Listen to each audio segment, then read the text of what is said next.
que j'ai vécu comme problème dans l'exercice donc de la mission de maire. Alors tout de suite je demandais au jeune frère Belém ce qui fait que les communes ne sont pas performantes, ou celles qui sont citées n'ont pas pu livrer les livres. Alors peut-être qu'il le sait, il ne veut pas le dire. Moi, quand j'étais en exercice, ma première commande m'a posé des problèmes. Alors, politicien, je me suis dit que c'était mieux d'ouvrir les marchés pour ne pas avoir affaire à mes amis politiciens.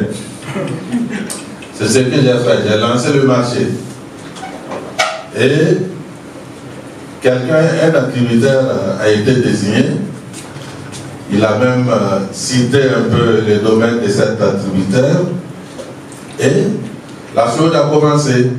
Mais finalement, il n'a pas pu livrer. Donc, voilà le problème.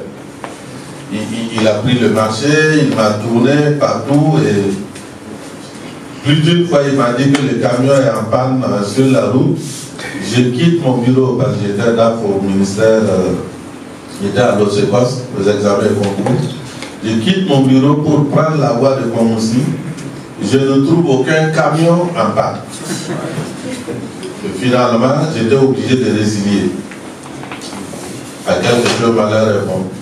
Je pense que si j'avais vu ça, mais bon, vous voyez, j'ai voulu éviter les problèmes, je suis tombé dedans. Et c'est ainsi que j'ai convoqué le conseil municipal, parce qu'il ne faut pas chercher des problèmes, surtout pas avec les enseignants. Moi-même étant de ce milieu, je sais ce que ça vaut. Donc, j'ai convoqué le conseil municipal en session extraordinaire, poser le problème. Et je ne sais pas si c'était un messie ou quoi, en tout cas, quelqu'un était de passage à notre bureau et il se trouvait que c'est quelqu'un du milieu des organisations paysannes, de l'Afrique verte précisément. Il dit non, mais dans notre localité, il y a des organisations paysannes qui peuvent régler notre problème. Tout de suite, on a pris les contacts et on a invité ces organisations paysannes. On a demandé à l'ami de l'Afrique verte d'être avec nous.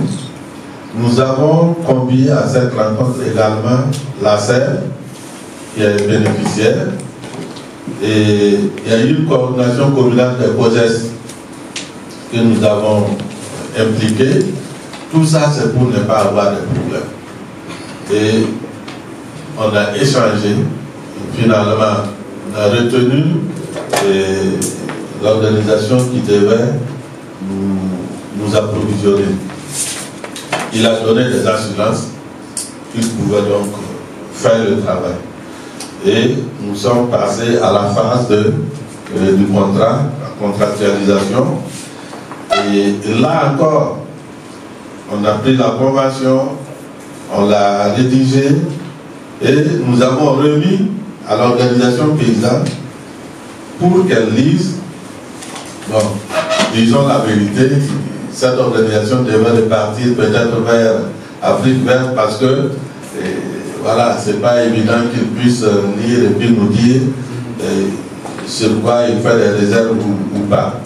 Donc, et nous avons encore rencontré, nous nous sommes rencontrés, nous avons échangé et arrêté.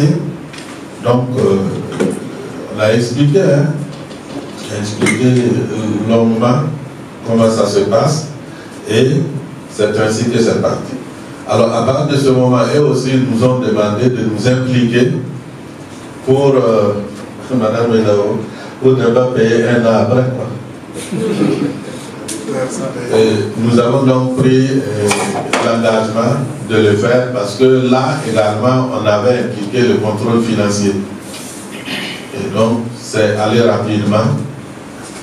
Ils ont livré et quelqu'un disait tout de suite que on attend les récoltes pour lancer les marchés.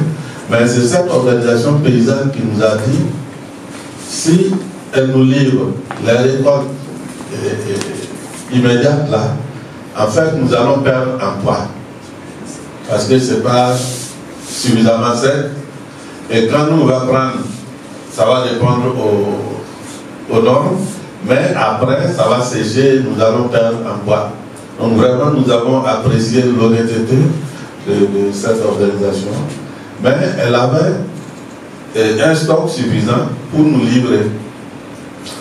L'autre problème c'était l'huile, parce que les organisations paysannes n'ont pas d'huile qui répondent aux normes.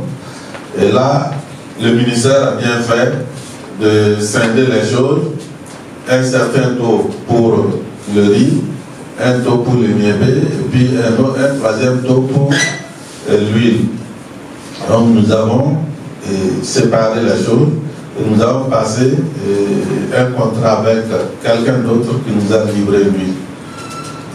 Donc au niveau de la formalisation du contrat, on n'a pas eu beaucoup de problèmes. Tout le monde était impliqué et c'est parti. Maintenant, au niveau, quand ils ont livré, je pense que pour nous, c'est clair que quand vous soumissionnez, vous allez enregistrer le contrat. Alors, ça fait un petit quoi parce qu'ils n'étaient pas au courant. Il fallait encore débourser de l'argent pour enregistrer. Et à ce niveau, ce qui est déplorable, c'est que quand vous voyez les professionnels, eux, ils n'enregistrent pas tout. Il y a des feuilles qu'ils détachent avant d'aller à l'enregistrement. Mais l'OP n'étant pas initié, est parti avec tout le gros document. Et sur chaque feuille, il fallait mettre un. Bon. En tout cas, c'est à prendre en compte. C'est pas. Les impôts, en tout cas, c'était bien. Mais ça, c'était pas. Vraiment, bon, après, on a déploré. Parce qu'on aurait dû donner cette information. Donc, à l'exécution, en tout cas, nous n'avons pas eu de problème. Quand M. Zumbrana et le contrôleur, le cabinet de contrôle est arrivé, c'est comme ça, c'est ça, merci.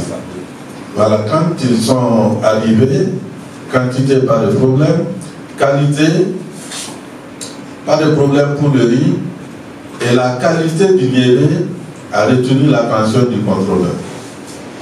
Il a amené, contrôlé, il a trouvé que c'était trop impeccable pour être vrai.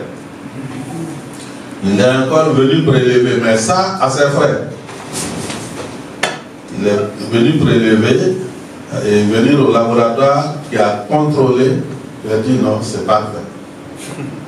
Et c'est lui qui l'a dit au ministre Warou à Kaya. Sinon, moi, je ne savais pas qu'il était venu pour la deuxième fois. C'est parce que lui-même, il suspectait la qualité. Donc, il a dit que c'était vraiment lui, il a été agréablement surpris par la qualité du niébé. C'était très bien conservé. Et le laboratoire a confirmé qu'il n'y a pas de produits toxiques qui ont été utilisés. Donc c'est pour dire que nous pouvons trouver la qualité à côté de nous, mais souvent on n'est pas informé. Alors au niveau donc du paiement, il fallait que nous-mêmes on s'implique pour aider l'organisation paysanne même à pouvoir réunir tous les papiers, un vilain papier qui ne coûte rien, 1000 francs. Mais quand on n'est pas au courant, on amène et après on rejette à cause de 1000 francs. Donc on l'a vraiment soutenu. Et ce qui a été intéressant, c'est que c'est la coordination communale même des COGES. C'est eux qui ont soutenu l'organisation paysanne. Bon, ce que je peux dire, c'est que, bien sûr, tout ne peut pas se faire sans problème. Il y a eu ce que j'ai cité tantôt comme difficultés, mais ça a été vraiment surmontable.